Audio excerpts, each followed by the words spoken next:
Perkenalkan Lembaga Pers Mahasiswa Gema Alpas, keluarga mahasiswa Universitas Pancasila yang telah menjadi bagian dari Universitas Pancasila sejak 1982. LPM Gema Alpas melakukan kegiatan rutin yang diawali dengan pendidikan dan pelatihan secara gratis, kunjungan jurnalistik, mengadakan peliputan, mengadakan seminar atau workshop, dan kegiatan lainnya seputar jurnalistik. Di sini, kita akan belajar mengenai teknik-teknik dalam bidang jurnalistik seperti teknik wawancara, teknik audio, teknik fotografi dasar, teknik penulisan, teknik desain grafis, dan teknik-teknik lainnya seputar jurnalistik. LPM Gema Alpas telah menghasilkan produk-produk jurnalistik berupa majalah, desain, newsletter, podcast, poster, berita seputar kampus maupun isu nasional. Setiap minggunya, kita juga melakukan berbagai kegiatan bersama lainnya, seperti menonton film bareng, kegiatan bakar-bakar, dan berbagai kegiatan asik lainnya. Nah, dengan bergabung di LPM Gema Alpas, selain mendapat wawasan dan pengetahuan di bidang jurnalistik, kita juga dapat mengasah soft skill seperti disiplinitas, tanggung jawab, berpikir kritis, dan manajemen waktu. Selain itu, kita juga dapat mengasah hard skill berupa tulisan, desain, dan juga komunikasi. Dan juga kita dapat menghasilkan karya berupa tulisan atau karya lainnya, menambah relasi dan menambah pengetahuan. Pantau program kami lebih dalam, akses sosial media kami pada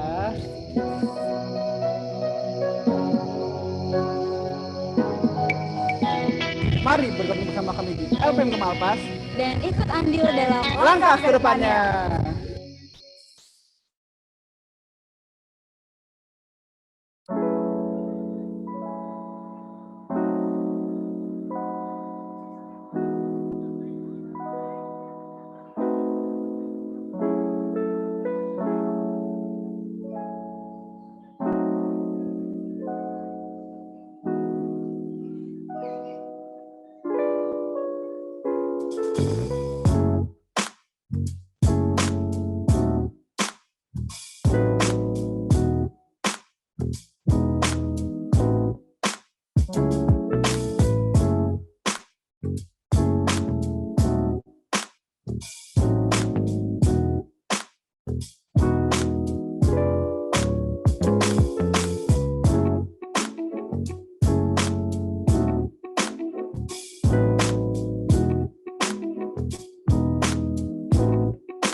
Oke, selamat datang kembali teman-teman. Selamat siang semuanya.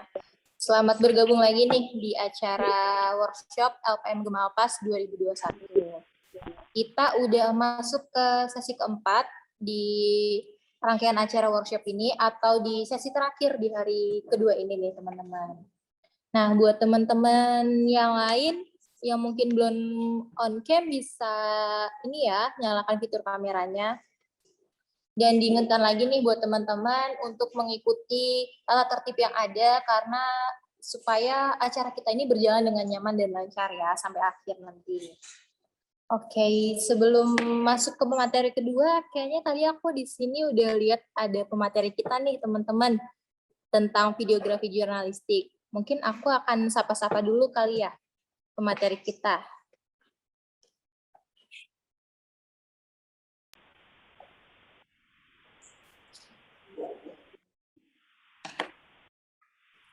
Halo, selamat siang Kang. Halo, selamat siang Bila. Ya, gimana Kang kabarnya hari ini? Sehat-sehat? Sehat yang penting. Sekarang utama itu sehat. Iya, betul banget. Dan semoga teman-teman juga yang di sini berada dalam kondisi yang fit dan sehat ya, karena dari awalnya teman-teman kayaknya udah semangat banget nih, Mas, untuk menyimak materi kita yang berikutnya. Nah, tapi sebelum menyampaikan materi, mungkin biar teman-teman lebih kenal siapa Kang Obot ini, aku akan membacakan profil singkat dulu kali ya dari Kang Obot.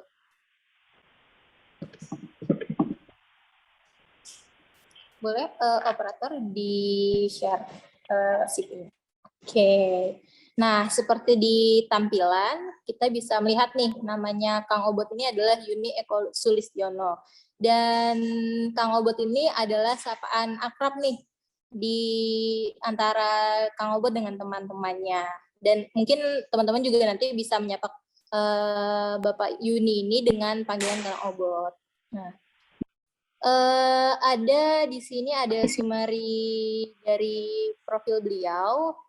Beliau itu berdedikasi di production leader with more than 18 years of progressive experience. Jadi Kang Obot ini udah menggeluti bidang ini selama lebih dari 18 tahun.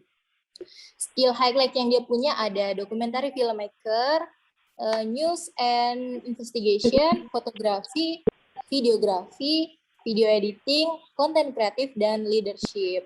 Pengalaman yang beliau punya ada di bidang media dan broadcasting dari tahun 1999 sampai dengan saat ini, teman-teman. Udah lumayan ini banget, yang lama banget, berarti nggak diragukan lagi nih teman-teman buat kemampuan dari Kang Obot sendiri. Habis itu aku akan lanjut ke background pendidikan dari Kang Obot.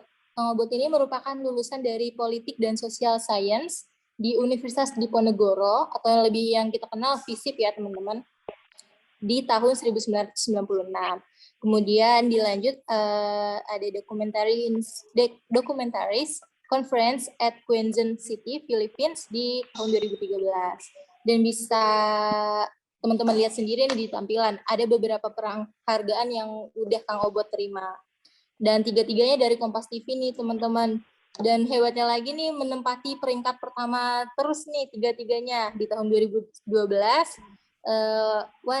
First place di TV dokumenter Adiwarta Award dalam CS File kasus pembunuhan Udin Bermas di tahun 2012 lagi dari Kompas TV. Di first place juga ada Anugerah Jurnalistik Pewarta Wisata Teroka Raja Ampat, kemudian tahun 2014 di Anugerah Adi Negoro Garis Depan yang terlupakan di ujung Atambua. Nah, itu dia teman-teman profil singkat dari pemateri kita di sesi keempat ini tentang videografi jurnalistik. Nah, mungkin bisa langsung aja kali ya Kang Obot masuk ke untuk memaparkan materinya. Siap, terima kasih moderator Mbak Bila atas kesempatan yang sangat berbahagia ini. Saya akan sharing, sebetulnya tidak memberikan ilmu karena saya yakin teman-teman yang hadir di sini, yang ikut pelatihan ini, yang ikut acara ini, pasti punya background jurnalistik, background menulis, background membuat video dengan pola-pola yang lebih maju dibanding saya.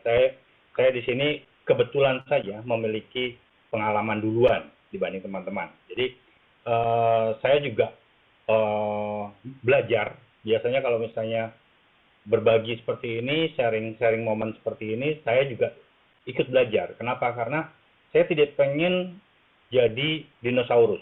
Saya pengen jadi bunglon. Jadi tahapan saya sudah melewati beberapa perkembangan teknologi yang luar biasa pesat. Jadi berawal dari tahun 90, akhir 90-an, 98. Waktu itu saya masih menjadi wartawan cetak. Saya masih pegang kamera, foto, masih foto, dan pada saat itu belum ada digital, masih film. Terus bergeser di tahun 2000-an, mulai muncul kamera-kamera digital, bergeser ke televisi dengan berbagai macam bentuk rekamannya, berbagai macam bentuk alat rekamnya, dari Betacam, terus pindah ke mini DV pindah ke SD card, saat ini sudah micro SD bahkan, sudah micro SD. Nah, masing-masing momen tersebut menjadi pelajaran bagi saya. Nah, begitu juga platform yang saya ikuti hingga saat ini, perkembangannya luar biasa pesat, luar biasa cepat, dan kalau saya tidak ikuti, saya akan tertinggal. Makanya di momen ini juga, di kesempatan ini juga, saya akan berbagi pengalaman, dan saya juga belajar dari teman-teman yang hadir di sini. Oke, nggak jauh-jauh, nggak lama-lama lagi, saya akan berbicara soal apa sih itu media audiovisual. Saya bisa share screen kah? Oh, ya, sudah bisa. Oke. Boleh dibantu? Apakah udah bisa, Mas? Sudah.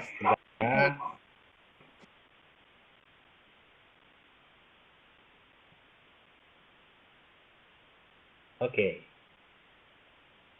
Sudah terlihat, teman-teman? Oke, udah kelihatan nih, Mas. Oke, thank you. Semoga nanti kalau misalnya ada kendala dengan audio pada saat pemutaran video, tolong Bila remind saya ya. Iya, nanti akan aku beritahukan. Oke, thank you. Nah, ini produksi video jurnalistik. Jadi, saya tidak akan membahas soal apa itu jurnalistik, karena pembicara-pembicara sebelumnya pasti sudah nyenggol, sudah memberi pengingat ulang, karena saya yakin teman-teman juga sudah paham apa itu jurnalistik. Modal utama dari jurnalistik itu sederhana, 5W 1H. Ada 5 pertanyaan, ada 6 pertanyaan yang diawali dengan 5W, 5 huruf W, dan 1H, 1 how, 1 bagaimana. Itu tidak akan saya jabarkan. Jadi kita akan mulai dengan platform. Apa sih media audiovisual itu? Media audiovisual adalah media yang cukup lengkap saat ini. Di era saat ini adalah media yang cukup lengkap, di mana media ini memiliki kemampuan untuk mengganggu telinga dan mengganggu mata. Nah, 2 unsur panca indera ini bisa mempengaruhi seseorang, bisa mempengaruhi kelompok untuk melakukan tindakan-tindakan tertentu atau meniru hal-hal yang kita tampilkan, apa yang kita tawarkan, apa yang kita tayangkan. Ini kemampuan dari media sosial. Cara kalimatnya begini, media yang memiliki unsur suara dan unsur gambar.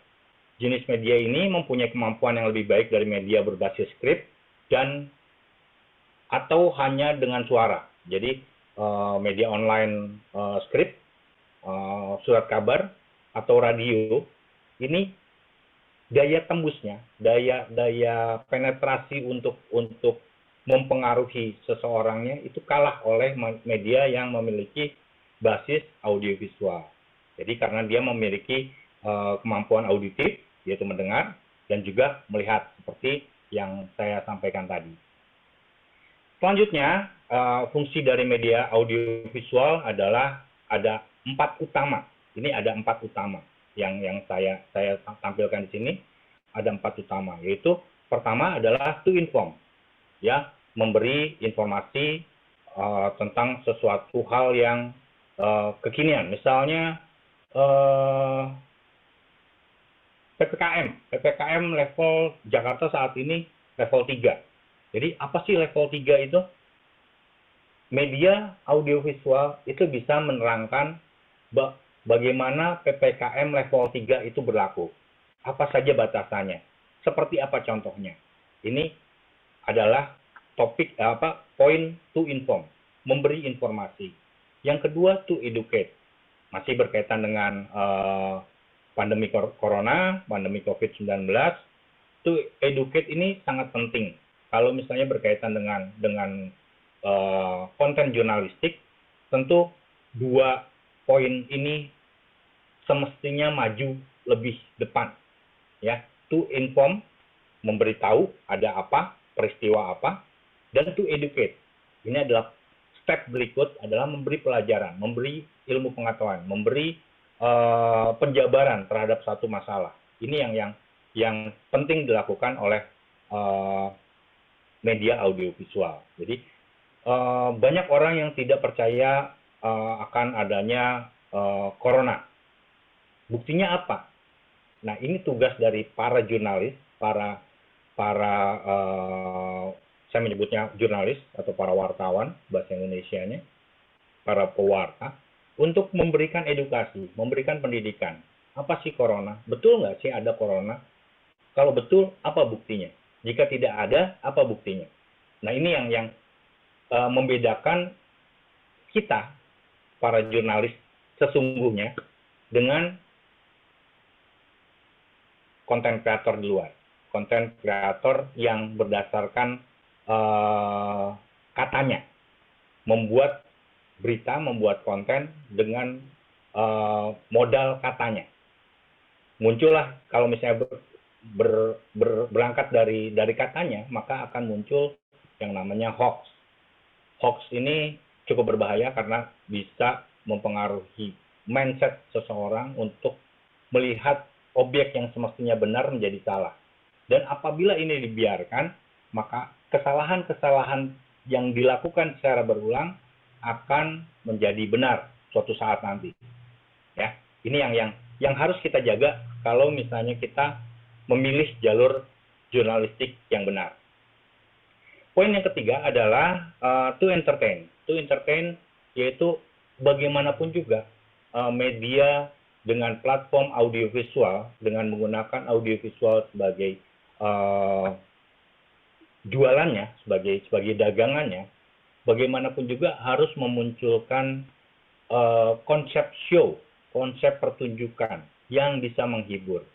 Meski itu tampilannya tampilan news, hard news misalnya, tetap harus ada unsur-unsur yang menghibur, yang memberi orang berkesan pada saat melihat visualnya langsung wah, udah wah duluan. Kenapa? Dia terhibur. Dia kebutuhan dia untuk entertain itu terpenuhi di awal. Ya, to entertain. Sebagian besar stasiun TV mempunyai program hiburan dan ada beberapa stasiun TV yang mengalokasikan waktu-waktu siarannya untuk program hiburan. Nah, ini kalau misalnya khusus untuk program hiburan. Tapi di news pun di konten-konten jurnalistik, di produk-produk jurnalistik, to entertain ini juga penting. Yang keempat adalah to influence, yaitu mempengaruhi. Jadi unsur-unsur di atas tadi yang sudah saya sebutkan, bagaimana memberi informasi, bagaimana memberi educate, memberi pendidikan, memberi pembelajaran, menjabarkan suatu masalah, juga memberikan hiburan, ini harus mampu memberi pengaruh pada penontonnya. Jadi dia mau ngikutin atau justru meninggalkan. Ini yang menjadi fungsi media audiovisual. Oke, selanjutnya konten dari media audiovisual itu apa saja sih unsur-unsurnya? Unsur-unsur utamanya saya bagi menjadi 4. Sebetulnya banyak, tapi karena keterbatasan waktu, saya hanya 60 menit kurang lebih. Semoga cukup.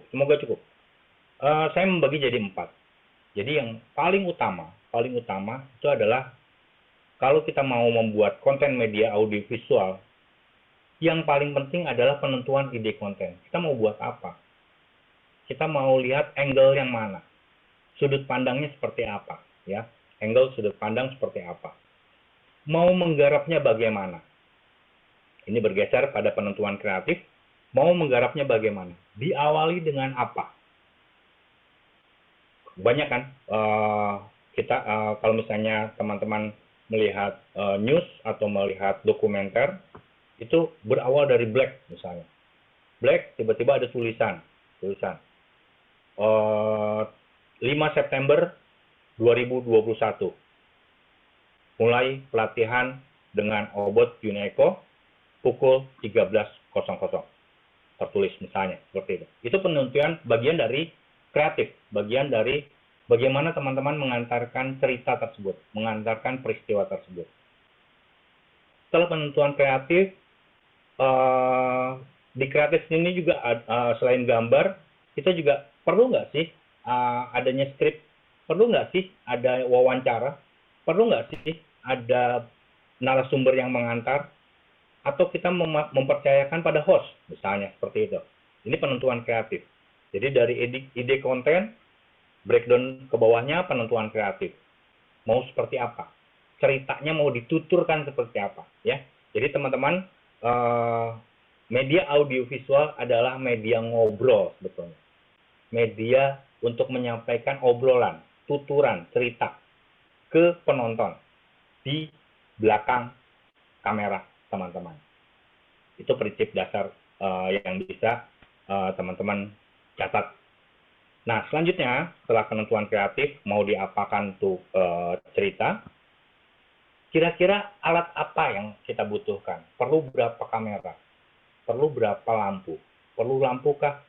Tanya. Karena ini cerita, karena ini konten audiovisual, maka utamakan dengan mikrofon. Cukup nggak sih dengan mic yang melekat di kamera misalnya, melekat di handphone misalnya, cukup nggak? Terganggu nggak dengan ambience atau suara-suara di belakang sumber objek yang akan kita ambil? Terganggu nggak? Misalnya seperti itu. Mikrofon. Kedua adalah berapa kamera yang akan kita gunakan? Berapa orang yang terlibat di sini? Perlu nggak lampu? Perlu nggak background? Misalnya seperti itu. Kita akan syuting di mana? Di studio. Kalau misalnya di studio, perlu nggak tempat duduk? Atau kita mau lesehan aja? Misalnya seperti itu. Oke, selanjutnya kita pada saat eksekusi, pada saat proses produksi. Ini bagaimana? Kita mulai dari mana? Kita pengambilan gambar dari titik yang mana dulu, sesuai dengan ide konten yang teman-teman sudah siapkan di awal. Nah, terakhir adalah pasca produksi. Ini juga penting, karena ini dari penentuan ide hingga eksekusi pasca produksi adalah satu rangkaian yang tidak bisa terpisahkan. Karena bagaimanapun juga, ketika eksekusi pasca produksi atau proses editing, dia akan kembali ke atas. Idenya bagaimana? Terus dia akan runut lagi ke bawah. Berhasil tidak? Sesuai nggak sama perencanaan? Sesuai nggak dengan apa yang ditawarkan di awal? Misalnya tidak sesuai, apa yang harus diganti? Ini pasca produksi, ini adalah proses ketika teman-teman mulai menggabungkan klip-klip yang teman-teman sudah belanjakan atau sudah teman-teman liput. Oke, selanjutnya ini adalah alur bagaimana tadi saya sudah jelaskan sedikit. Eh, berawal dengan ide program. Ide program ini kalau misalnya digarap secara tim, ini biasanya didiskusikan di dalam rapat redaksi untuk menentukan, oke, ini disetujui, ini ditambah, ide ini ditambah dengan narasumber tertentu, atau misalnya angle-nya harus berbeda dari usulan ide awal. Angle dari rapat redaksi bisa berubah, tapi konten utamanya bisa teman-teman lanjutkan. Jika ide program sudah disetujui, maka tahapan kedua mulai masuk ke perencanaan. Ketika di perencanaan ini, teman-teman sudah mulai menghitung rencana kerjanya berapa lama rencana syuting. Terus kalau misalnya ada naskahnya harus disiapkan dan harus sudah mulai diedit, disesuaikan. Pemilihan talent, misalnya harus ada talent, beberapa talent yang terlibat. Kalau misalnya news, studio base, liputannya di studio, berarti harus ada anchor, harus ada host yang untuk mengantarkan talk show misalnya. Ini teman-teman harus memilih kriteria seperti apa yang teman-teman ingin tampilkan. Karena ingat, di slide sebelumnya kita mempersiapkan konten audiovisual adalah to entertain. Jadi tidak melulu to inform, tidak melulu to educate, tapi ada unsur yang ketiga, yaitu to entertain. Bagaimana tampilan atau tayangan kita, produk yang kita buat itu juga memberi show, memberi pertunjukan, memberi hiburan pada penonton. Tujuannya apa? Biar penonton terpengaruh. Itu. Jika ada biaya, estimasinya juga sudah terhitung di tahap perencanaan ini. Biaya, terus penyediaan lokasi, lokasinya ada di mana, studio atau outdoornya ada di mana, perlu izin atau tidak. Ini yang dilakukan di tahapan persiapan produksi. Ketika sudah oke di perencanaan, sudah disepakati oleh tim, jika dikerjakan oleh tim, maka di persiapan produksi ini harus dimatangkan lagi. Kalau misalnya ada talent, ada artis misalnya yang terlibat, ada host yang terlibat, bukan dari lingkup internal teman-teman, maka biasanya ada kontrak perjanjian. Oke, dengan penggarapan video ini, maka hak-hakmu apa misalnya? Boleh tayang, boleh di-share oleh dia misalnya, atau hanya di-share oleh pribadi. Ini masalah di mana kita tayang.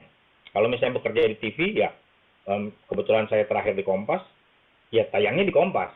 Tidak boleh, saya bekerja sama pernah dengan Ramon Tungka, pernah dengan Kamga, kamu hanya boleh menayangkan teasernya aja ya, misalnya seperti itu. Sisanya, materi fullnya, itu di Kompas TV, seperti itu. Nah, platform sekarang sudah berbeda. Platform media sosial saat ini menyediakan juga model TV-TV-an yang bisa teman-teman olah. Tidak melulu harus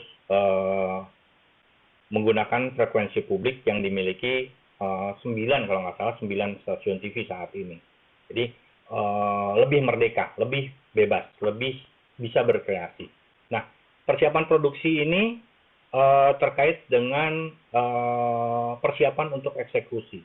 Jadi semua time schedule, narasi sudah fix semua, alat sudah oke semua, maka dilakukanlah produksi. Pada saat produksi ini tentunya di awal sudah dibuat timeline, schedule rencana pekerjaan, dan di setiap timeline tersebut misalnya kita liputan per hari. Ini sudah muncul rundown-nya. Rundown hari ini kita akan mewawancara Pak X misalnya. Pak X sebagai narasumber pembalakan hutan misalnya. Hari kedua kita akan wawancara pelaku justru misalnya. Yang satu adalah korban, yang satu justru pelaku. Kenapa? Karena bagaimanapun juga produk jurnalistik itu harus tetap ada unsur cover both side dari dua sisi. Dan tetap melakukan check and recheck. Kalau misalnya programnya investigasi, check and recheck, diulang lagi, check and recheck. Jadi ada 2 kali check and recheck. Oke, selanjutnya di tahapan terakhir. Tahapan terakhir ini ada editing offline, ada editing online. Juga mixing, ada unsur penambahan ilustrasi musik misalnya. Ada kebutuhan dubbing, narasi yang harus dibacakan oleh penulis suara misalnya. Atau perlu adanya subtitle. Misalnya teman-teman ingin konten teman-teman ini dibaca atau disaksikan oleh orang di luar Indonesia. Tentunya program yang dibawakan dengan bahasa Indonesia perlu di subtitle bahasa Inggris. Nah ini berada di tahapan paling ujung, yaitu tahapan, sebetulnya tidak paling ujung, tahapan akhir untuk satu konten, untuk satu garapan. Karena sebetulnya di tahapan ke-6 itu ada tahapan evaluasi. Evaluasi ini akan kembali siklusnya menjadi ide program lagi. Jadi dari bahan evaluasi akan muncul kembali ke tahapan pembahasan ide program. Dan ini berlanjut terus sampai teman-teman menyatakan bahwa ini cukup. Oke, selanjutnya konten media audiovisual itu apa aja? Nah, seperti yang tadi saya sudah sampaikan, pecahan utamanya itu saya bagi menjadi 5 bagian, yaitu utama news, yang kedua current affair. Current affair ini ada talk show, contohnya variety show misalnya, atau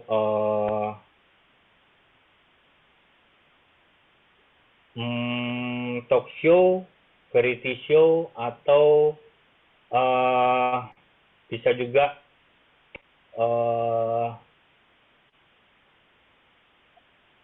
talk show, variety show. Satu lagi contohnya bisa seperti liputan-liputan ringan, liputan yang untuk menutup news di akhir biasanya.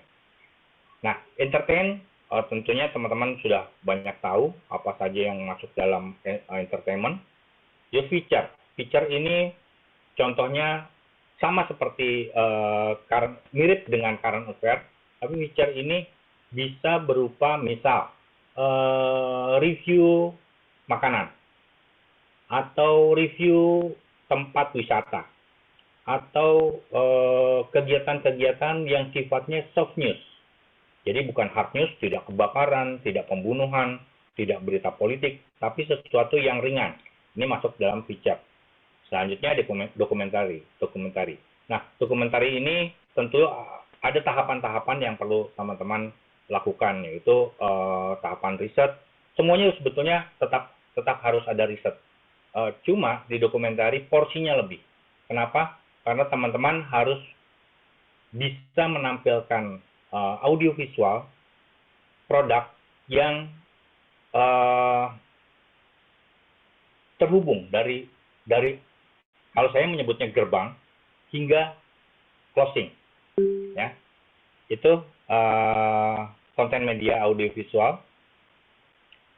Selanjutnya kita geser ke tim produksi. Tim produksi ini harusnya, semestinya mampu membuat skrip, mampu membuat narasi. Ini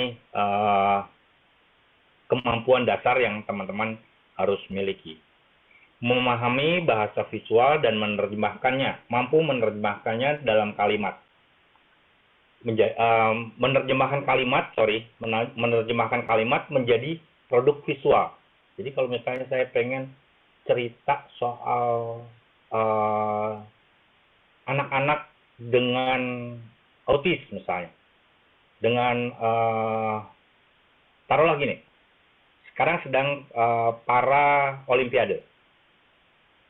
Kawan-kawan kita yang difabel sedang berjuang untuk berolahraga, berjuang antar negara. Ini bagaimana teman-teman bisa menyampaikan bahwa mereka punya kelebihan untuk berolahraga dengan segala kondisi fisiknya. Ini yang harus teman-teman bisa terjemahkan kalimat menjadi produk visual. Yang berikutnya adalah mampu berkomunikasi dengan tim anggota tim. Ini jika teman-teman menggarap produk konten audiovisual ini bersama dengan beberapa teman lain. Yang paling penting juga adalah melakukan pencatatan, karena ini akan berfungsi pada saat teman-teman melakukan editing di akhir nanti. Jadi kalau misalnya terlewat pencatatannya dan teman-teman lupa, karena pasti banyak hal, teman-teman ketika melakukan syuting, melakukan liputan, ini banyak hal yang terlewat. Tadi yang saya rekod, quotation-nya yang mana ya? Wawancaranya yang mana ya? Oh, wawancara kedua. Yang pertama tadi audionya nggak keluar. Misalnya seperti itu. Nah, ini kalau misalnya tidak tercatat, ini akan menyulitkan teman-teman jika teman-teman mengedit sendiri aja repot, apalagi ada tim lain ada kawan lain yang mengedit. Jadi 2 person berbeda mengerjakan satu pekerjaan yang sama di 2 lokasi yang berbeda. Ini akan sulit jika teman-teman tidak melakukan proses pencatatan. Jadi ketika sudah melakukan liputan, pasti ada miss. Misalnya, oh ada salah nih, tadi narasumbernya clip on-nya keluar, misalnya clip on-nya terjatuh. Jadi selain suara, dari sisi visual tidak bagus. Itu tercatat.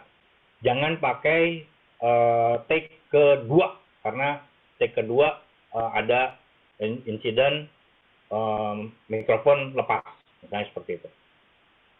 Pakai take yang berikut, take ketiga hingga take kelima, misalnya seperti itu. Nah ini jika tercatat dan diterapkan di rundown, ini akan memudahkan teman-teman pada saat proses akhir, yaitu proses memasak di mesin editing. Oke, selanjutnya ini alur kerja yang untuk memudahkan teman-teman, ya, pembahasan ide. Ide itu selalu berawal dari riset. Bagaimanapun juga, riset yang kuat akan menghasilkan produk yang bagus. Ya, ketika riset itu diperkuat dengan kreatif, maka produknya akan sempurna. Selanjutnya adalah kedua, penyusunan perencanaan produksi seperti yang saya sudah sampaikan tadi. Ini untuk memudahkan saja. Nanti mungkin pihak panitia bisa membagikan ini ke teman-teman untuk jadi pegangan, yaitu memberikan penugasan kalau misalnya ada tim yang terlibat. Ini kamu mengerjakan apa, kameramen 1, kameramen 2, kamu mengerjakan apa. Jadi ketika di ending nanti, di editing lagi, kembali lagi ke editing, karena bagaimanapun juga kunci akhir adalah ada di editing, proses pengolahan sebelum disajikan. Ini akan memudahkan teman-teman untuk mengatur. Kameramen 1 misalnya ambil yang long shot semua. Oke, nanti saya akan sampaikan long shot itu apa. Yang kameramen kedua ngambil untuk insert aja, untuk close up aja misalnya. Ini bagian untuk di-combine, digabungkan sehingga satu objek tersebut menjadi satu objek yang menarik. Ini bagaimana teman-teman memberikan penugasan secara clear, secara jelas pada kru yang membantu teman-teman untuk mewujudkan ide yang sudah disepakati untuk dieksekusi sebagai produk audio visual. Nah, yang ketiga adalah menjaga alur. Kan kita sudah janjian di awal pembahasan ide seperti apa, rencananya seperti apa. Nah, ketika eksekusi produksi, ketika melakukan syuting, teman-teman menjagain nih rundown-nya seperti apa. Jam sekian harusnya selesai ini. Jika tidak selesai maka gantinya seperti ini. Ini tetap rumus jika maka itu tetap dilakukan oleh teman-teman tim produksi ataupun teman-teman yang membuat konten audiovisual secara pribadi. Jadi teman-teman harus strict sesuai dengan schedule yang teman-teman buat sendiri. Pencatatan sudah, terus juga supervisi. Jika teman-teman mempercayakan skrip, mempercayakan pengambilan visual kepada kru, kepada teman-teman lain, maka sebagai produser, saya menyebutnya produser, sebagai orang yang memproduce, orang yang beride, ini wajib melakukan supervisi. Hey, kamu tidak begitu, kameramen. Kamu angle-nya kurang ke kiri, misalnya.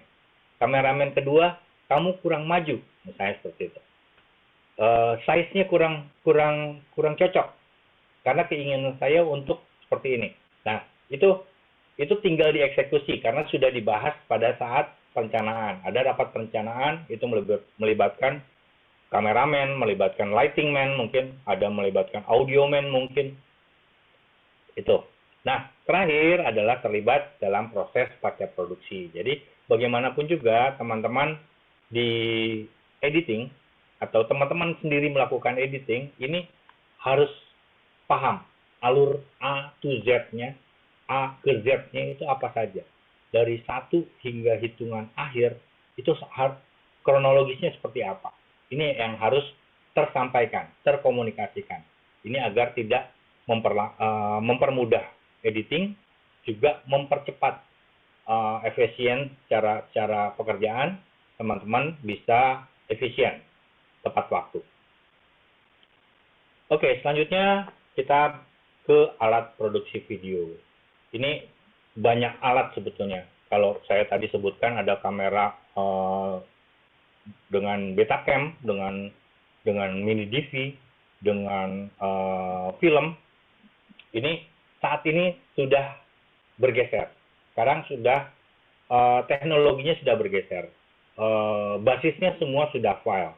Nah, kamera untuk produksi video ini ada beberapa. Saya menyebutkan ada 5 di sini contohnya, tapi sebetulnya banyak sekali. Yang pertama adalah kamera camcorder, yaitu kamera yang khusus untuk perekaman video. Ya, ini kamera yang umum yang ada saat ini, kamera camcorder. Yang kedua, kamera DSLR yang bisa saat ini sudah banyak, bahkan rata-rata sudah bisa digunakan untuk merekam video.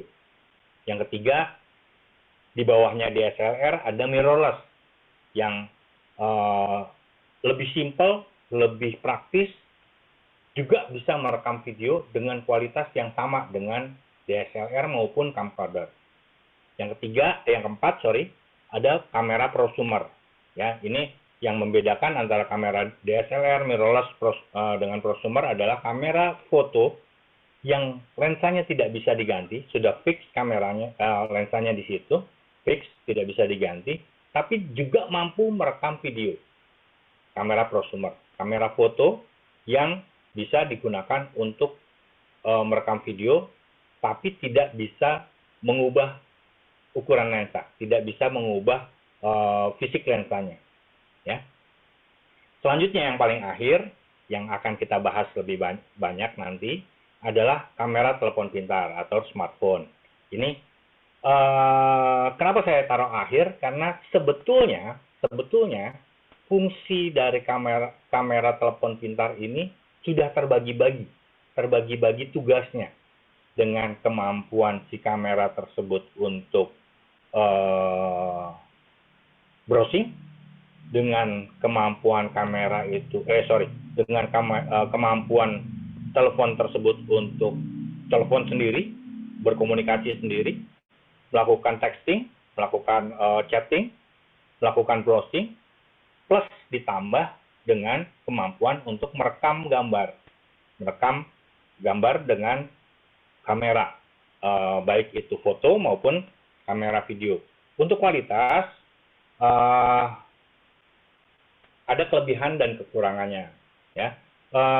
Untuk kamera telepon pintar saat ini, kemampuannya itu hampir mirip dengan DSLR bahkan.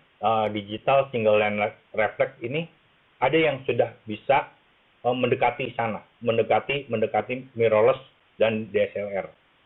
Ini juga kelebihan lain adalah mudah dioperasikan karena ini setiap hari kita pegang dan kita pahami, kita gunakan juga, berbeda dengan mirrorless yang harus kita keluarkan, kita ganti lensanya, atau misalnya kamera DSLR apalagi lebih berat lagi.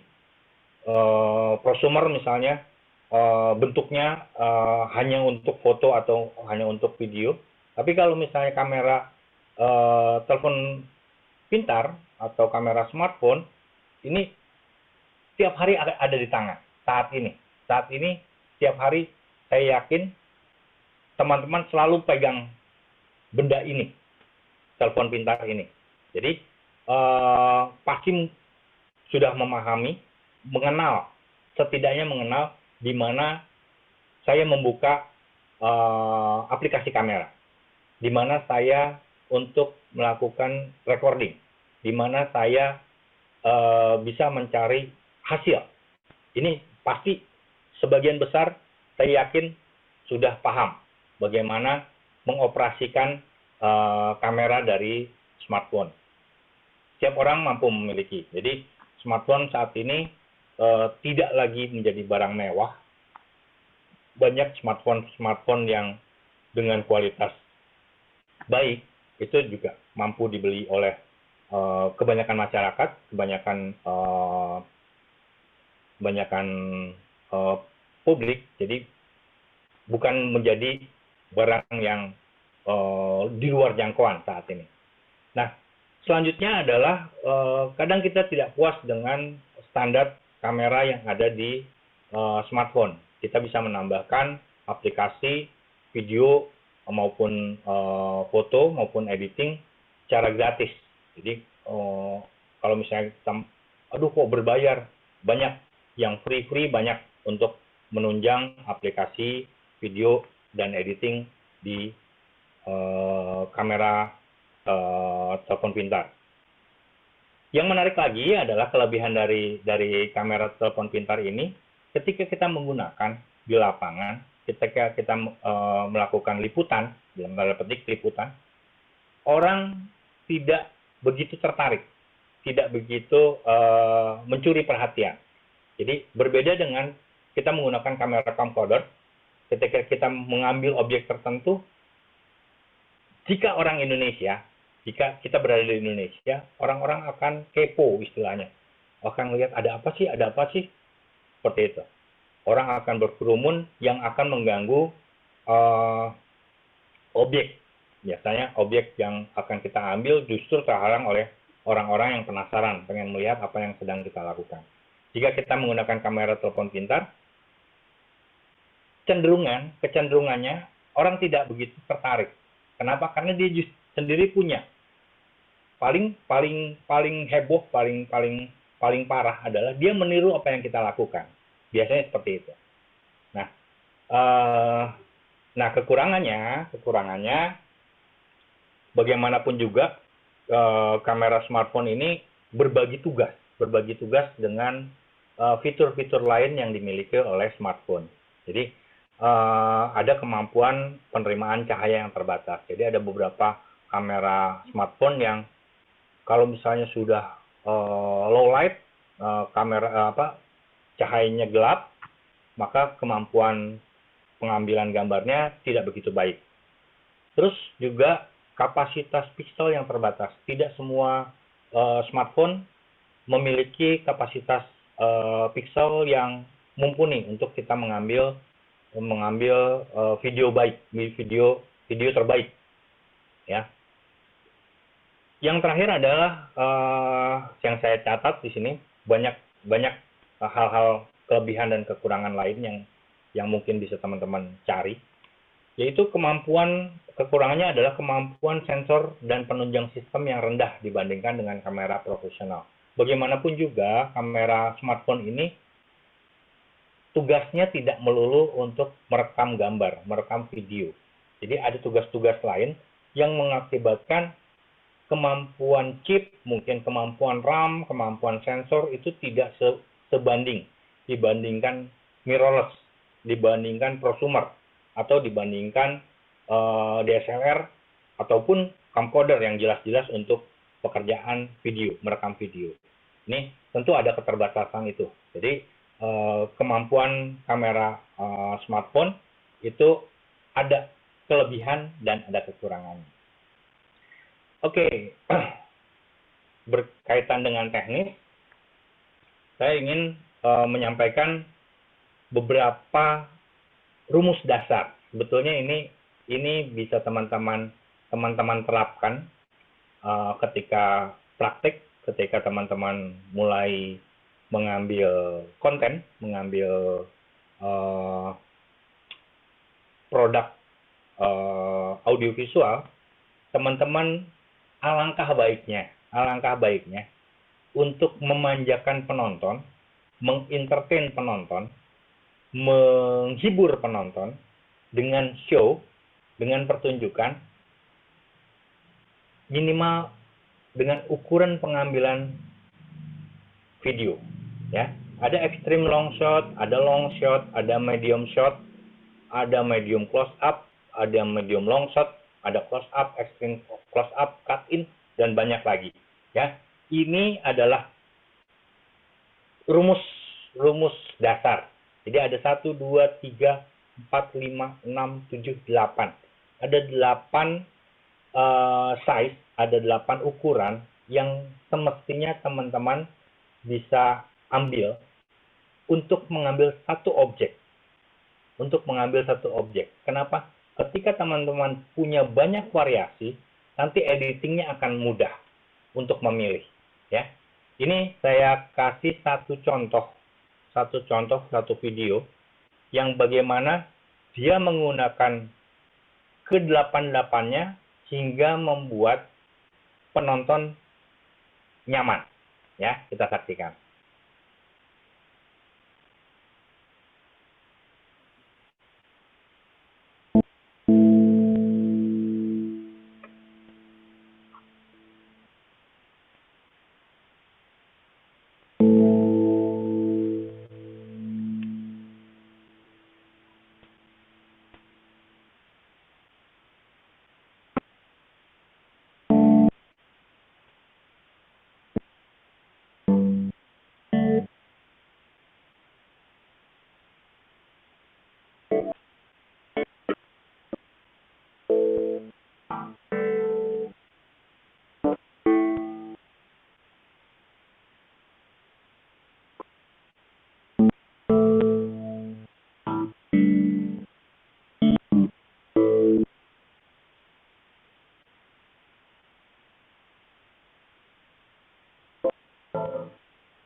Oke, itu tadi contoh ukuran yang digunakan untuk mengambil satu objek, satu sosok, seorang laki-laki, bagaimana dia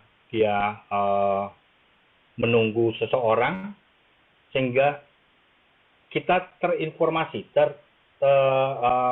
mendapatkan informasi bahwa dia mendapatkan satu surat. Ini yang menjadi satu rangkaian dengan menggunakan rumus tadi. 8 ukuran pengambilan gambar. Ya. Itu yang mungkin nanti teman-teman bisa praktikkan pada saat teman-teman melakukan liputan. Nah, selanjutnya rumus kedua. Dalam audiovisual ini penting juga kita memahami komposisi. Bagaimanapun juga komposisi ini memberikan penegasan pada penonton, point of view mana yang akan menjadi perhatian, point of view mana, titik perhatian yang mana yang akan kita sampaikan kepada penonton. Saya pengen orang ini yang kuat, yang sosok inilah yang menjadi tokoh utama misalnya. Ini terkait dengan penempatan objek tersebut di frame, di layar. Jadi ada rule of third, mungkin teman-teman pernah dengar, ada headroom, ada noseroom atau looking room, ada framing, ada leading lines, dan macam-macam. Banyak teori-teori komposisi di sini. Jadi teman-teman bisa gunakan juga ini untuk praktik nanti pada saat teman-teman melakukan liputan, baik itu peristiwa maupun dokumenter mungkin nanti. Ini saya akan beri contoh bagaimana rule of third, headroom, noseroom, looking room, framing, leading lines itu digunakan. Ini contohnya.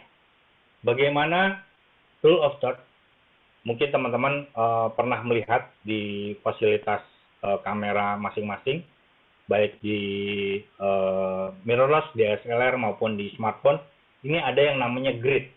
Grid ini adalah membagi bidang landscape dari layar itu dibagi menjadi 9 kotak. Nah, penempatan objek yang baik, kenapa baik? Itu berada di persinggungan setiap garis. Jadi kalau misalnya kucing yang jadi contoh ini, dia ada di persinggungan sebelah kiri.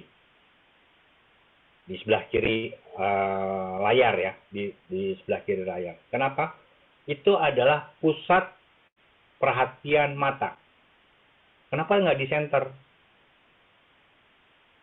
Bisa saja, bukan salah, bisa saja di center, tapi akan lebih cepat. Posisi mata manusia itu berada di setiap persinggungan garis yang membagi kotak ini menjadi 9. Terus bagaimana dengan garis horizontal? Garis horizontalnya ini disarankan tidak lebih dari separuh. Jadi untuk bonggol pohonnya yang menjadi tempat kucing ini duduk, itu menjadi garis horizontalnya. Dia tidak melebihi dari separuh layar yang ada di kamera teman-teman. Jadi ini untuk memudahkan teman-teman berpatokan di mana sih objek akan kita tempatkan. Ini penggunaan komposisi rule of third. Selanjutnya headroom. Ini kadang-kadang bukan kadang-kadang lagi, banyak yang dilakukan orang-orang melakukan peliputan dengan mengabaikan ruang kepala. Ruang kepala kadang-kadang terpotong. Jadi di sini disebutnya too little headroom.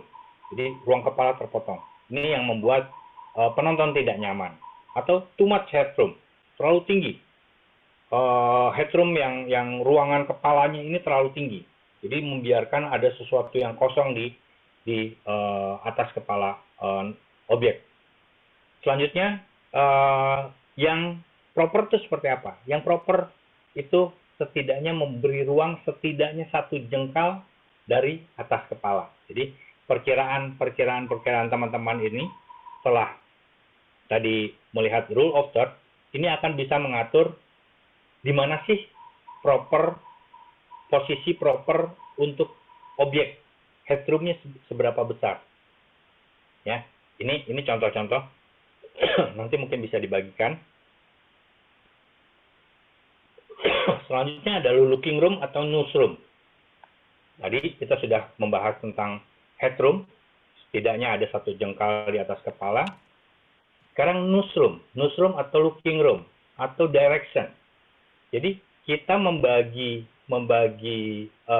objek untuk memberi juga objek tersebut nafas ke depan. Arahnya mau kemana? Jadi kalau misalnya terlalu mepet, orang ini kita taruh di persinggungan sebelah kiri, maka dia akan terlalu sesak, maka akan terlalu mepet di frame kita sebelah kiri. Ini yang membuat penonton tidak nyaman. Jadi looking room, headroom itu bergantung pada rule of third tadi. Jadi ini untuk memberi kenyamanan pada penonton. Bagaimanapun juga produk-produk yang teman buat, produk-produk audiovisual yang teman buat, itu prinsip utamanya adalah untuk melayani penonton. Itu prinsip utamanya. Selanjutnya framing. Framing ini bagaimana teman-teman memadukan beberapa objek agar menjadi satu kesatuan yang menarik. Ini ada pemandangan landscape, ada gunung, ada langit, ada hamparan, ada jalan, dan ada objek manusia. Nah, ini framing ini tujuannya adalah untuk menunjukkan bahwa keberadaan si sumber, keberadaan si objek ini ada di mana. Framing ini juga untuk menunjukkan bahwa dia ada pergerakan menuju ke arah depan, mengikuti arah jalan. Banyak. Ini hanya salah satu contoh framing. Jadi teman-teman bisa explore nanti framing itu apa aja. Leading lens. Leading lens ini tadi saya sudah sebutkan. Jika tadi narasumbernya duduk dan statis, dia diam, maka newsroom atau looking room itu mengarah seperti apa. Nah, sekarang leading lens ini penting untuk menunjukkan gerak ke arah mana objek bergerak.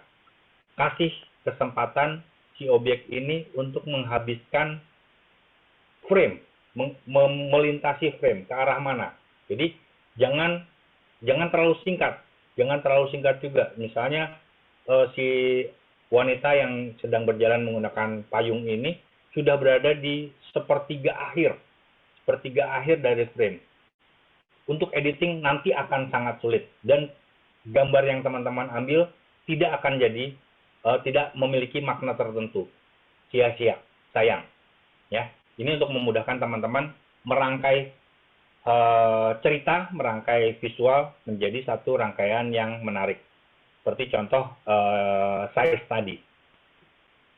Oke, ini teknik pengambilan gambar. Teknik pengambilan gambar ini beragam juga untuk menunjukkan makna dari gambar dari objek yang akan kita ambil.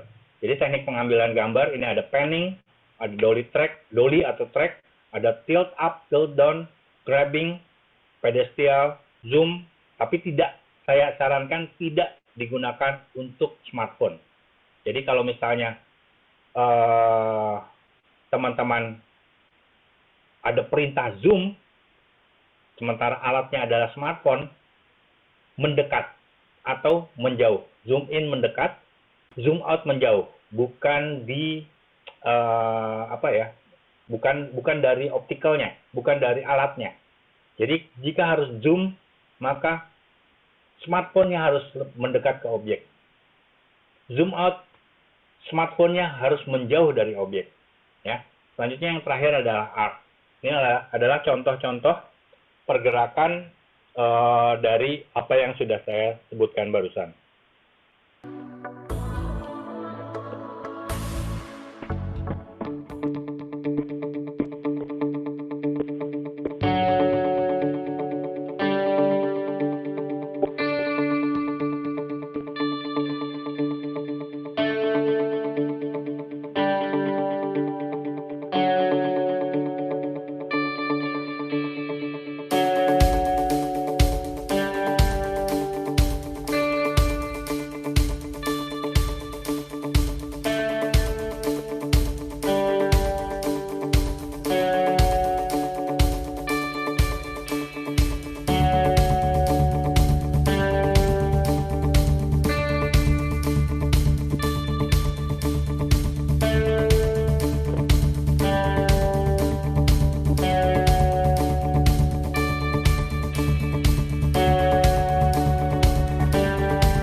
Oke, itu adalah bagaimana pergerakan kamera. Selanjutnya yang terakhir adalah proses editing video. Editing adalah proses seleksi klip hasil liputan. Ini adalah proses juga penambahan teks judul jika diperlukan, memberi variasi transisi, menambah efek, ilustrasi musik, sound efek, narasi, hingga mengubah tampilan warna. Ini terjadi di editing. Nah, tujuan utama dari proses editing adalah membuat rekaman video mentah menjadi satu tampilan video menarik dan enak untuk dinikmati. Ini satu contoh terakhir sebelum kita akhiri. Ini contoh bagaimana video itu, klip-klip tersebut digabung menjadi video yang menarik. Ya.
Oke, demikian tadi apa yang saya sampaikan. Semoga tidak terburu-buru.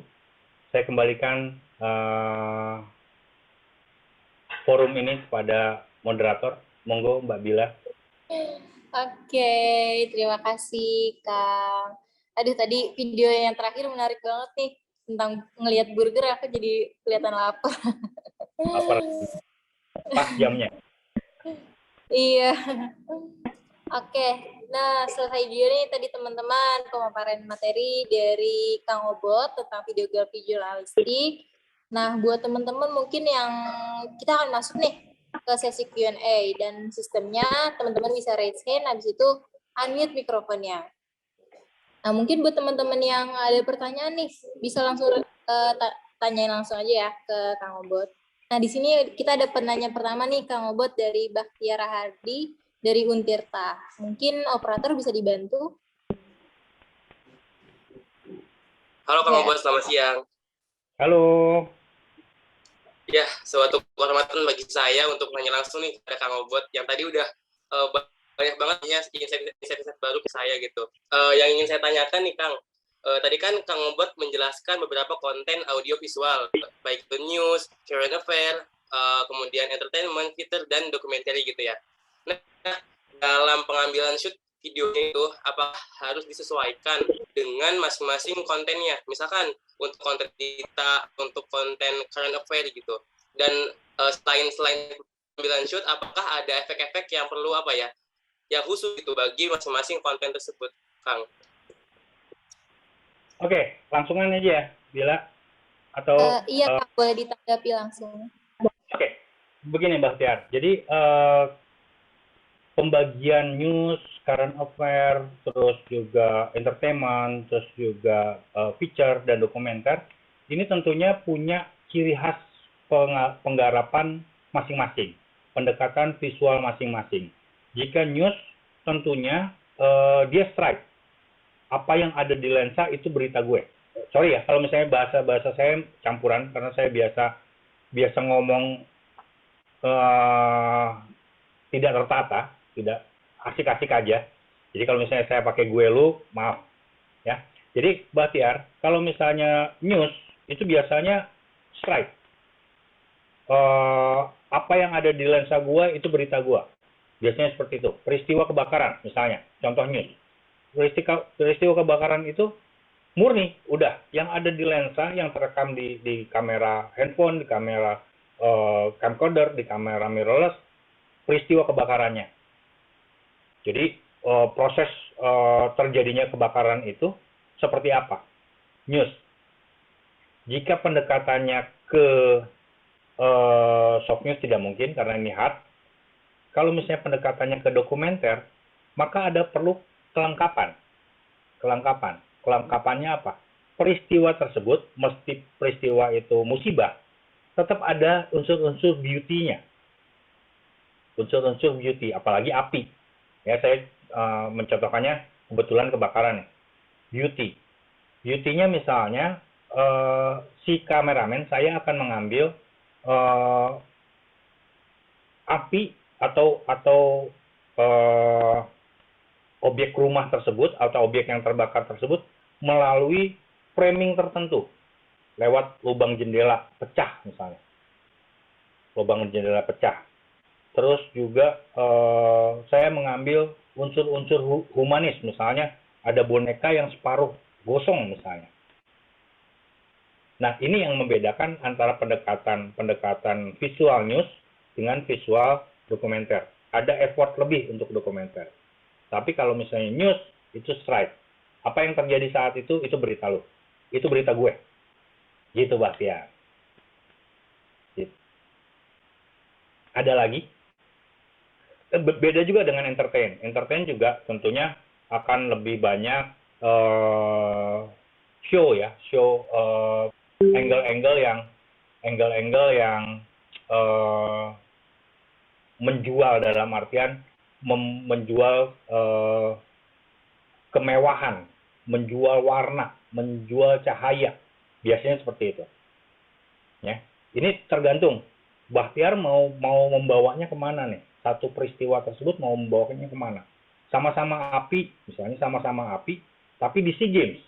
Sama-sama api, tapi di PON, pembukaan PON. Sama-sama api di pembukaan Olimpiade. Ini pendekatannya akan berbeda. Antara peristiwa kebakaran dengan peristiwa pembukaan Olimpiade yang sama-sama ada apinya. Ini pendekatan visualnya pasti akan berbeda. Monggo, itu kembali ke man behind the cam. Orang di belakang kamera, dia yang menentukan akan dibawa ke arah mana. Ya. Begitu. Semoga Iya. Itu tadi ya. Iya, itu Baik, tadi Kak. Bahtiar Mungkin boleh responnya. satu lagi, Kak.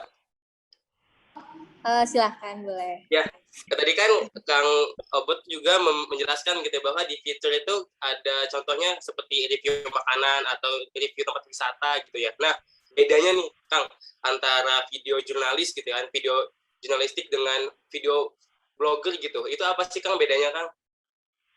gini, yang membedakan apa seperti yang saya sebutkan di awal tadi.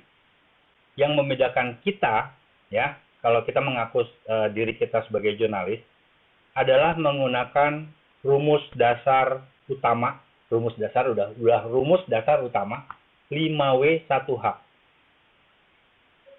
Kalau blogger, siapapun dia yang membuat konten media, itu pasti tidak lengkap. Saya yakin tidak lengkap. Jika dia lengkap, maka dia sudah melakukan pekerjaan jurnalistik. Gitu. Ini yang membedakan antara jurnalis dan konten kreator, pembuat konten. Kalau jurnalis, dia akan berpatokan pada 5W1H. Di mana sih tempatnya? Misalnya kita akan review makanan nih. Di mana tempatnya? Apa makanannya? Siapa yang jual? Bagaimana cara mendapatkannya? Bagaimana rasanya? Ini akan terjawab semua dalam taruhlah 5 menit misalnya. 5 menit garapan, atau kalau misalnya ini terlalu banyak 1,5 menit, bagaimana 1,5 menit 5W1H ini terjawab. Itu yang membedakan kita jurnalis ya dengan yang content creator. Coba deh perhatikan teman-teman, saat ini saya kondisinya cukup prihatin sebetulnya ya, cukup prihatin. Kenapa? Jurnalis sudah mulai langka. Jadi saya berharap di forum ini muncul lagi lah jurnalis-jurnalis yang kembali ke hitoh. Kalau misalnya di NU itu kembali ke hitoh, kembali ke pakem-pakem yang beretika, bermoral, tahu privasi, mana yang harus ditampilkan, mana yang harus ditahan, mana yang penting untuk publik dan mana yang tidak penting untuk publik. Ini yang saya harapkan. Gitu. Mungkin berawal dari Untirta, saya kenal dengan Dr. Mia, salah satu dekan atau mungkin ya dekan di komunikasi. Saya pernah ngajar juga di Untirta dulu. Gitu.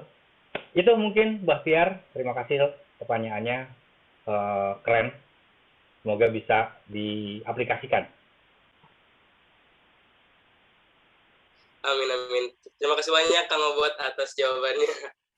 Ya. Oke, terima kasih ya Bahtiar. Mungkin tadi saking semangatnya dia sampai 2 pertanyaan gitu ya Kang Obot. Nah, buat teman-teman yang lain nih, jangan sampai kalah semangat dari Bahtiar, karena kapan lagi kan kita ketemu sama orang yang expert di bidang videografi jurnalistik ini. Mungkin kesempatannya kali ini bisa dimanfaatkan dengan baik-baik oleh teman-teman. Nah, mungkin sebelum aku ke pertanyaan dari teman-teman yang lain, aku ada pertanyaan nih buat Kang Obot. Apakah boleh buat sampaikan? Oke.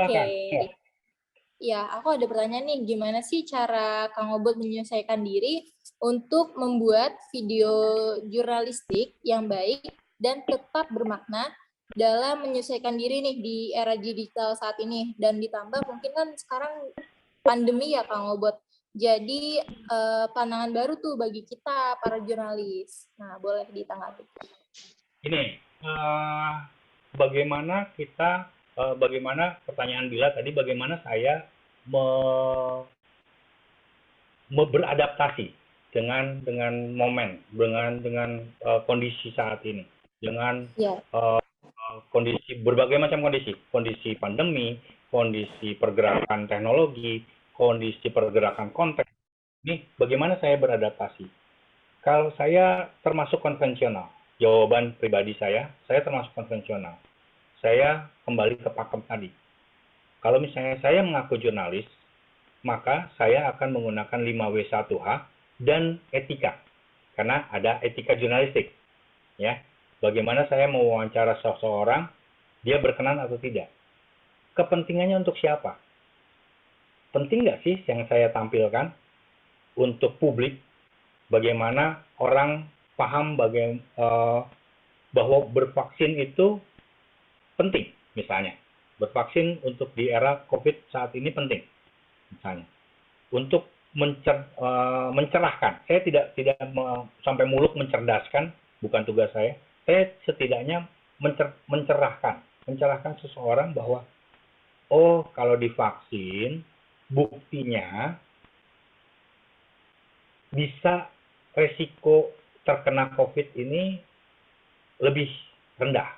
Kena sih kena, karena COVID ini ibarat arisan. Kalau beberapa teman menyebut, itu ibarat arisan. Everybody bakal kena. Siapapun bakal kena. Cuma kita ikhtiarnya seperti apa? Ikhtiarnya salah satunya dengan vaksin.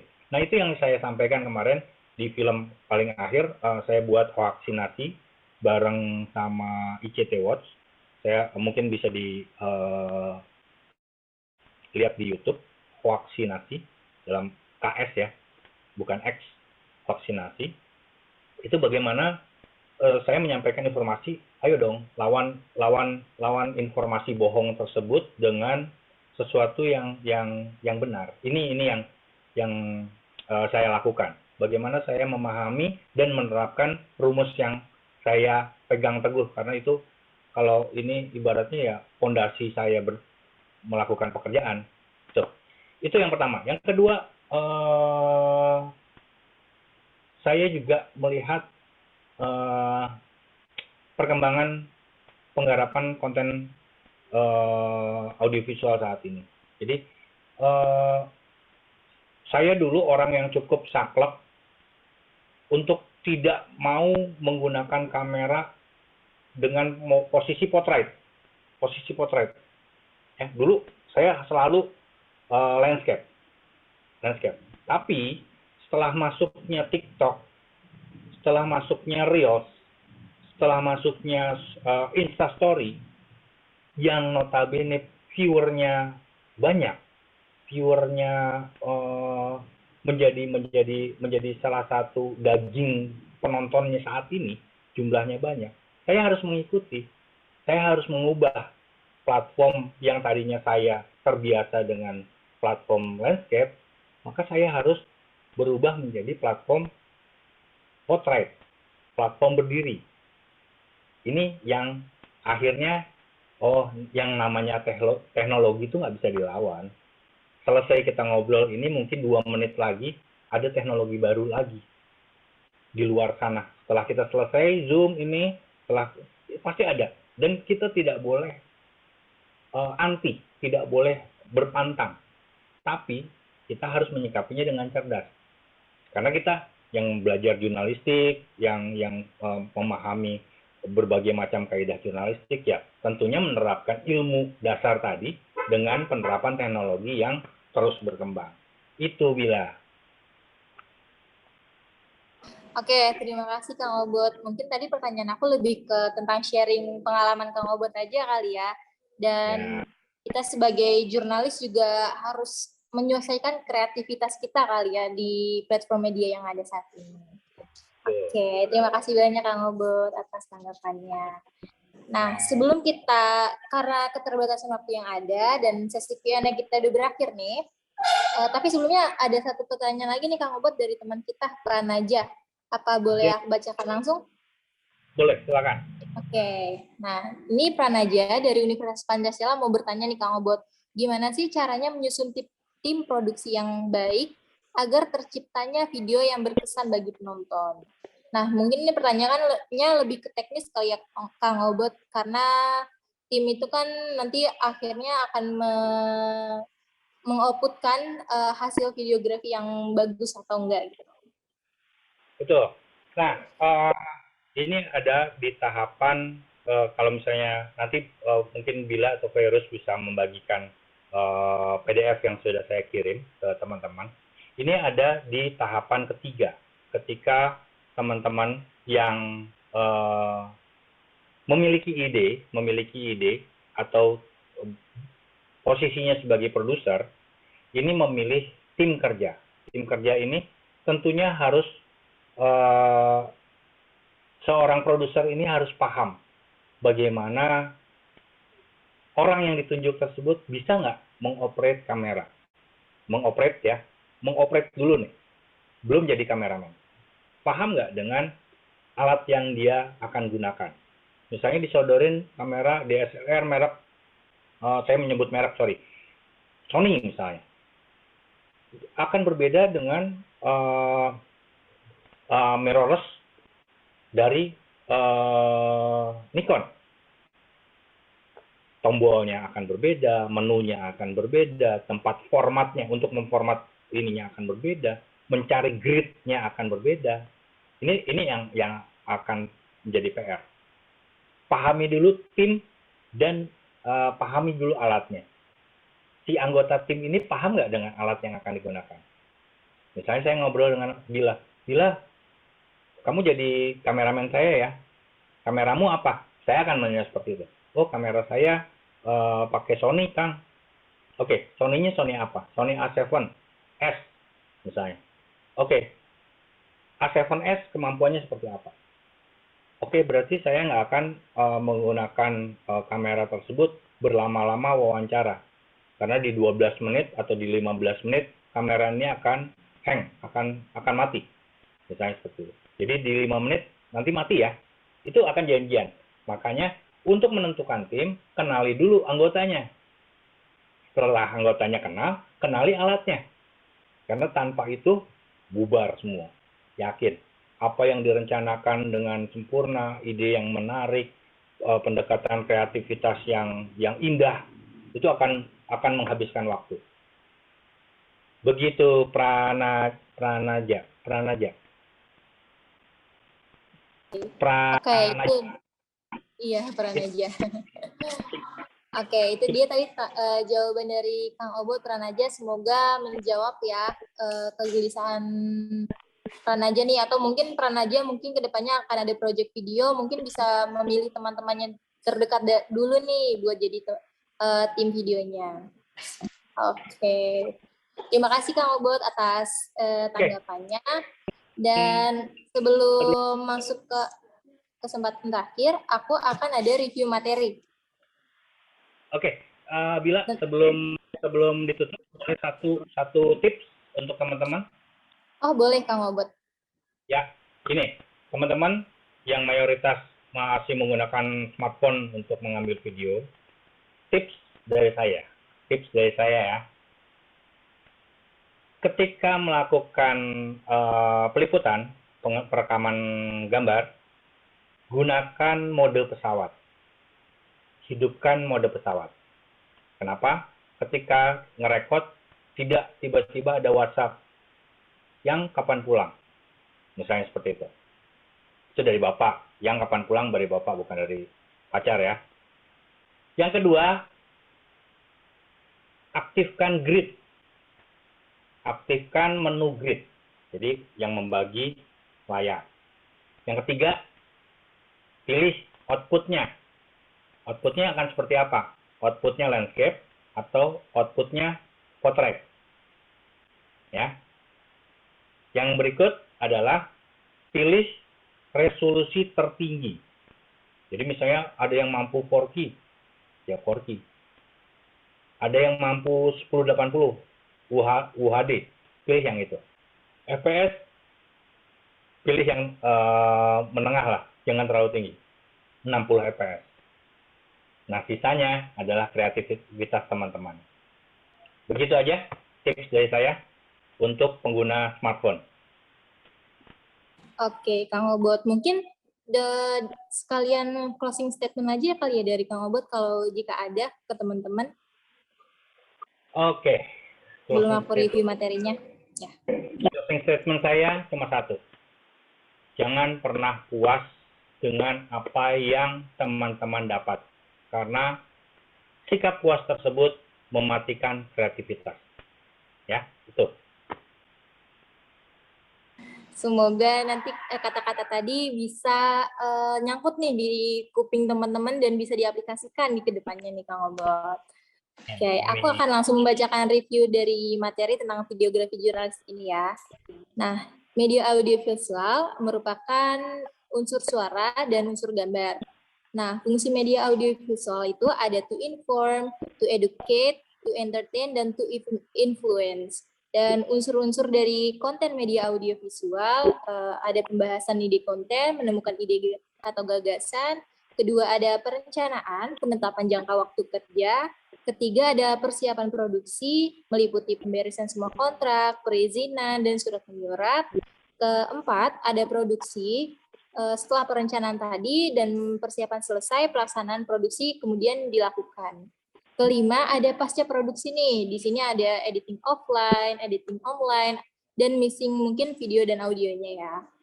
Nah, kemudian konten media audiovisual ada beberapa jenis nih. Ada news, ada current affair, entertainment, feature, documentary. Dan selanjutnya tim produksi mampu membuat narasi, memahami bahasa visual dan menerjemahkan kalimat menjadi visual, berkomunikasi dengan anggota tim produksi dengan baik, melakukan pencatatan proses produksi dan diterapkan di dalam rundown nantinya. Kemudian alur kerjanya ada pembahasan ide, penyusunan perencanaan produksi, pelaksanaan produksi, dan keterlibatan dalam proses pasca produksi. Alat-alat untuk memproduksi video ini ada kamera camcorder, kamera DSLR, kamera mirrorless, kamera prosumer, dan telepon genggam kita nih. Oke. Dan di sini tadi di pembahasan juga ada kelebihan dan kekurangan dari kamera telepon pintar yang kita punya. Dan tadi ada pembahasan tentang ukuran pengambilan video, ada extreme long shoot, medium shot, medium close up, medium long shoot, close up, extreme close up, dan cut in. Komposisi dalam video itu ada rule of third, headroom, nose room atau looking room, framing, dan leading lines. Teknik pengambilan gambarnya ada panning, dolly atau track, tilt, grabbing, pedestal, zoom, dan art. Nah, editing video ini adalah proses seleksi klip video hasil liputan yang sudah dilakukan, proses penambahan teks atau judul, seperti subtitle tadi yang disebutkan, memberikan variasi, transisi, menambah efek untuk membuat video lebih menarik, ilustrasi musik, sound effect, narasi, hingga mengubah tampilan warna atau yang lebih kita kenal sebagai color grading kali ya di videografi. Nah, tujuan proses video editing adalah untuk membuat suatu rekaman video mentah menjadi suatu tampilan video yang menarik dan enak untuk dinikmati.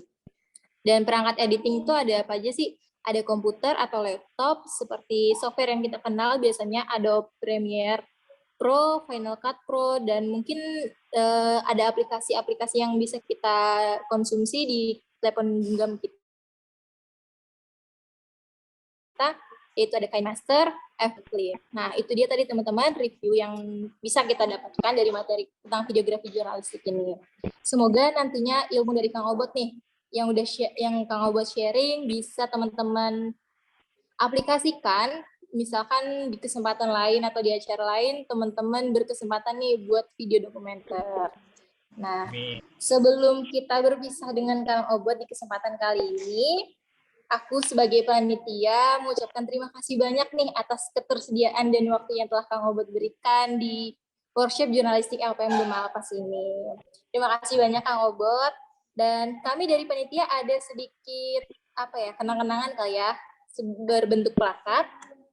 Ya mungkin operator bisa sharing.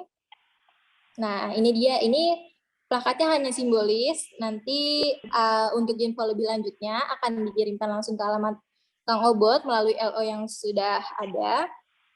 Nah, kita akan minta operator nih Kang Obot buat dokumentasi ya, Kang Obot dengan plakatnya. Mungkin nanti operator dibantu screenshot. Iya, Kang Obot izin untuk share screenshot ya. Siap.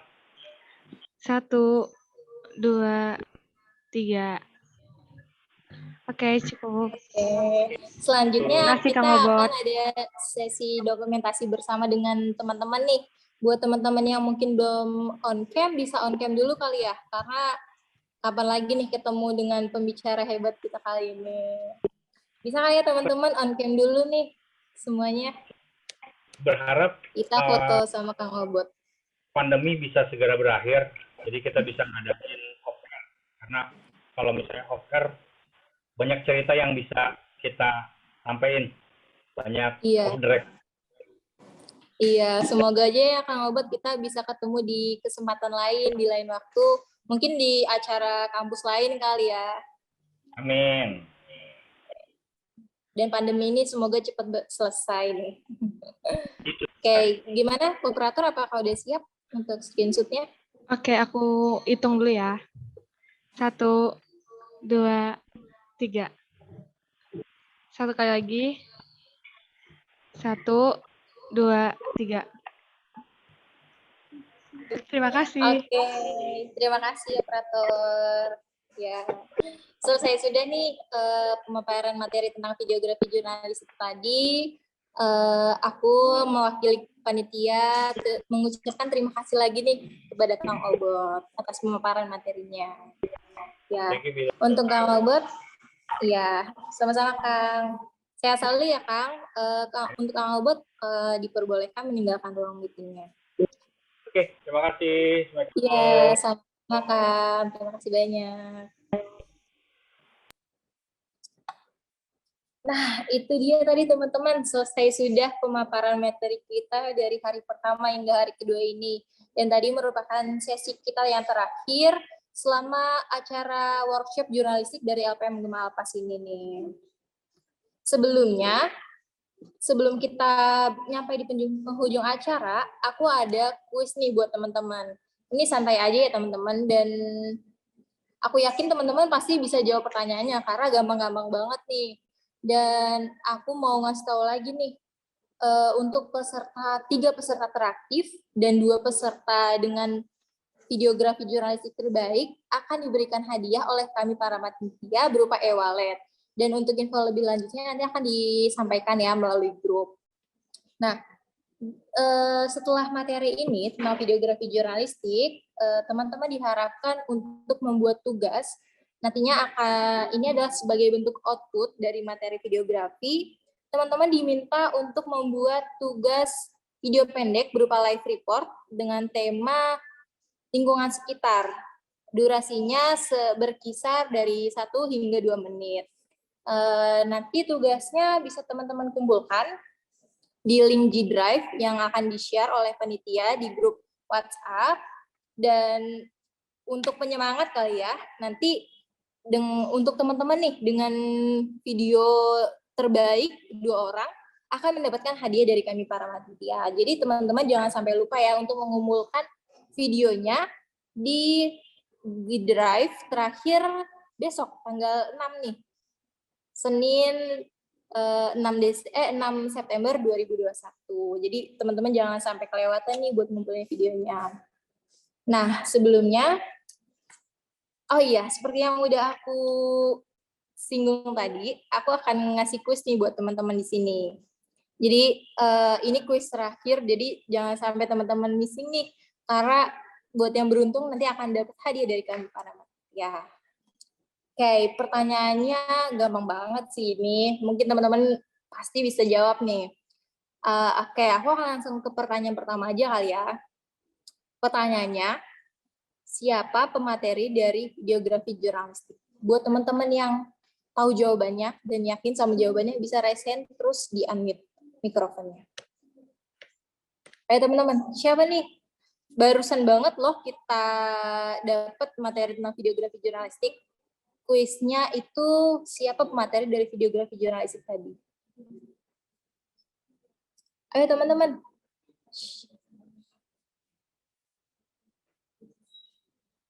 Nah, itu tadi linknya udah di-share ya teman-teman melalui fitur chat. Apakah udah ada yang mau jawab buat kuis pertama kita? Gampang banget nih teman-teman. Masa lupa sih? Apa perlu aku mention lagi kali ya? Atau pertanyaannya kesusahan? Oh, ada yang present nih. Teman kita Ulil Amri dari Universitas Dharma. Aduh, di sini maaf ya, aku nggak bisa baca itunya karena ketutupan nih. Mungkin bisa jawab aja. Oh iya, Dharma Persada ya? Iya. Iya, mungkin buat Lil Amri bisa langsung dijawab aja pertanyaannya tadi. Untuk nama materi yang tadi namanya Kang Obot Uni Eko. Betul banget. Berarti kamu nyimak ya dari tadi ya. Oke, terima kasih Lil Amri. Nanti kita info akan lebih lanjut ya buat hadiahnya. Nah, ada pertanyaan satu lagi nih teman-teman di kuis ini. Ini juga gampang banget sih pertanyaannya dan aku yakin teman-teman pasti bisa jawab untuk yang menyimak acara ini. Pertanyaannya, apa itu videografi jurnalistik? Ini tadi udah aku mention loh di review materi. Semoga teman-teman tadi mencatat ya. Ayo, siapa teman-teman, siapa yang mau berani jawab, bisa langsung raise hand aja. Nanti dibantu operator untuk on mikrofonnya. Atau mungkin, ada nih, dari Bakhtiar lagi. Boleh untuk Bakhtiar dijawab langsung pertanyaannya? Ya Kak, videografi itu apa sih Kak? Jadi videografi jurnalistik adalah videografi yang memuat 5W plus 1H. Dan juga ada beberapa fungsi gitu kan dari videografi jurnalistik. Yang pertama itu ada to inform, to educate, to entertain, dan to influence. Itu sih Kak. Cukup. Wih, jawabannya lengkap banget nih. Pasti bener dong jawabannya. Nah, terima kasih ya buat Bakhtiar udah aktif nih menjawab pertanyaan dari kami. Oke, buat teman-teman, makasih banget buat atas antusias teman-teman yang udah mengikuti acara workshop kita dari pertama hingga hari ini. Dan untuk menanyakan kembali nih, aku mau nanya, teman-teman kira-kira ada pertanyaan nggak ya buat terkait tugas yang diberikan tadi? Kalau misalkan ada pertanyaan atau masih bingung, bisa ditanyakan langsung aja, teman-teman.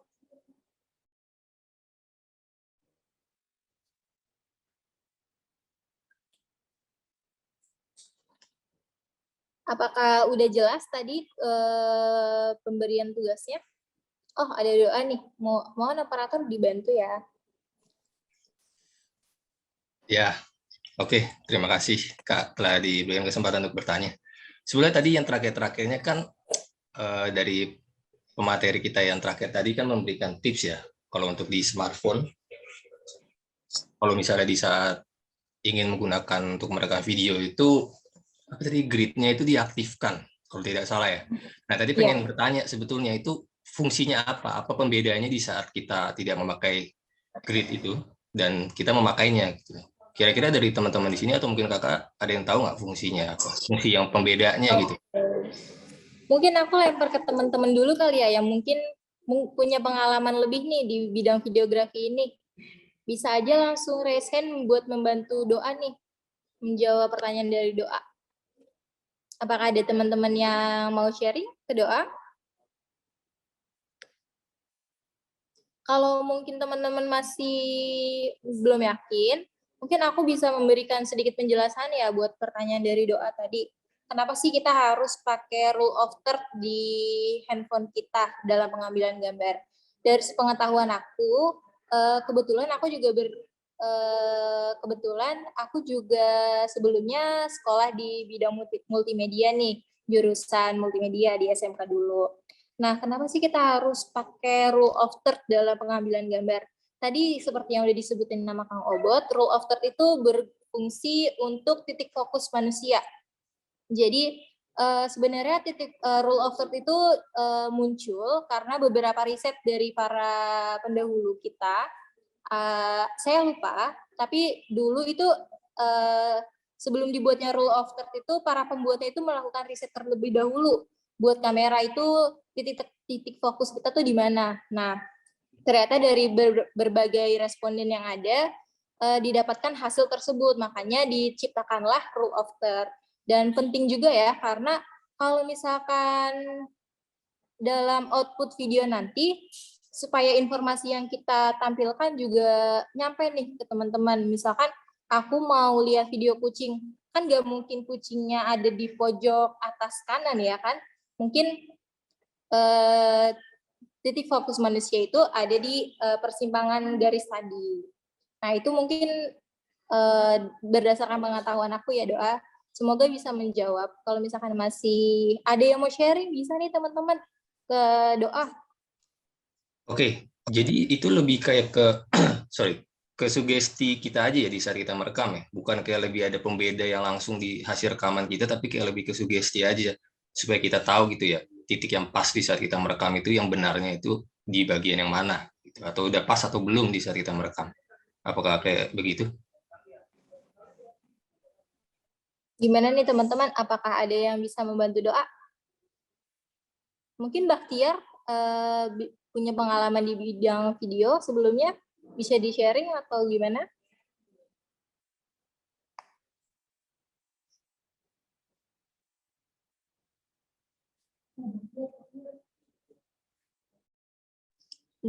Bakhtiar tidak bisa mengaktifkan mikrofonnya ya? Ya Kak, udah bisa ya? Iya udah. Oh iya. Kalau saya tadi sih sebenarnya itu bukan ke sugesti ya, tapi emang pengaruh ke kita juga sih, karena kan tadi itu yang Kak Salsia bilang tadi itu ya, itu sebagai acuan kita gitu kan untuk memfokuskan ke gambar gitu, fokus ke objeknya. Jadi lebih ke teknisnya sih Kak, kayak gini.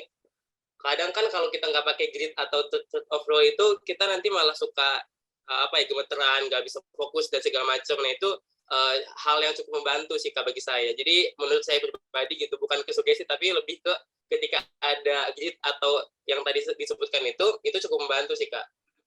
Cukup sih Kak, terima kasih. Oh, jadi kayak panduan gitu ya Bakhtiar ya? Ya gimana Kak Doa? Kayak panduan gitu ya sebetulnya buat kita yang ngerekam, jadi kita kayak dipandu gitu, terbantu lah seenggaknya gitu ya. Ya seenggaknya ada ya panduan, bukan panduan sih, kayak ada acuannya gitu, ada garis acuannya supaya si objek itu tetap di situ, nggak kemana-mana istilahnya gitu. Kan kadang kalau kita megang kamera kadang kita kegeser kemana gitu. Nah itu bisa menjadi acuan kita supaya tetap fokus dalam satu objek tersebut. Itu sih Kak mungkin. Oke, terima kasih banyak ya jawabannya. Ya, gimana Doa? Apakah masih bingung atau gimana? Udah cukup kok, Kak. Terima kasih banyak. Oke, terima kasih ya Doa untuk ajakan diskusinya tadi. Nah, oke.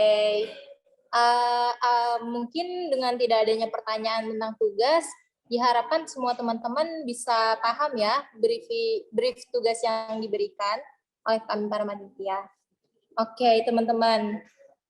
Sebelum kita mencapai penghujung acara nih dan penutupan acara oleh saya, sebelumnya saya minta maaf dulu dari seluruh panitia karena di hari pertama kemarin ada salah penyebutan dalam nominal hadiah yang diberikan. Terima kasih, mungkin atas pengertian teman-teman, nanti nominalnya akan diinfo lebih lanjutkan melalui panitia yang terkait ya.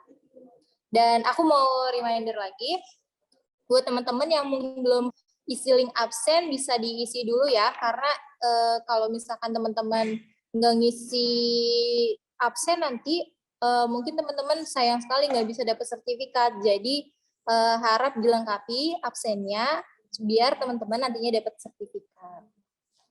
Oke. Dan terima kasih buat teman-teman antusiasmenya dan semangatnya dari hari pertama hingga hari terakhir ini, atas waktunya udah mau nih ketemu sama kita di LPM Gema Alpas ini, di workshop LPM ini. Semoga nantinya ilmu yang diberikan bisa bermanfaat buat teman-teman, bisa diaplikasikan di kehidupan teman-teman masing-masing nantinya. Dan aku, Salsya Bila, selaku moderator pada hari ini, pamit undur diri dan meminta maaf sebesar-besarnya dan juga mewakili dari seluruh panitia apabila selama berlangsungnya acara ada kurang dan mungkin dari aku sendiri ada salah-salah kata atau perbuatan yang kurang berkenan selama berlangsungnya acara. Terima kasih buat teman-teman. Dan satu pesan dari aku, semoga teman-teman terus semangat buat belajar di bidang jurnalistik ini, dan sehat selalu buat teman-teman ya. Oke, itu aja dari aku teman-teman. Oh ya, aku ada satu informasi lagi. Untuk 2 peserta dengan video terbaik, nantinya videonya akan ditampilkan di Instagram Gema Alpas, dan semoga teman-teman menjadi salah satu peserta yang bisa membuat video dengan konsep terbaik itu ya. Nanti teman-teman akan ditampilin nih di Instagram Gema Alpas. Oke, kita udah sampai di penghujung acara. Untuk teman-teman terima kasih sekali lagi. Dan sampai jumpa di kesempatan lainnya. Semoga kita tetap bisa bersilaturahmi di grup yang ada. Yang ada teman-teman di grup itu ya. Semoga kita bisa ketemu di lain waktu. Wassalamualaikum warahmatullahi wabarakatuh. Sehat selalu ya teman-teman. Terima kasih.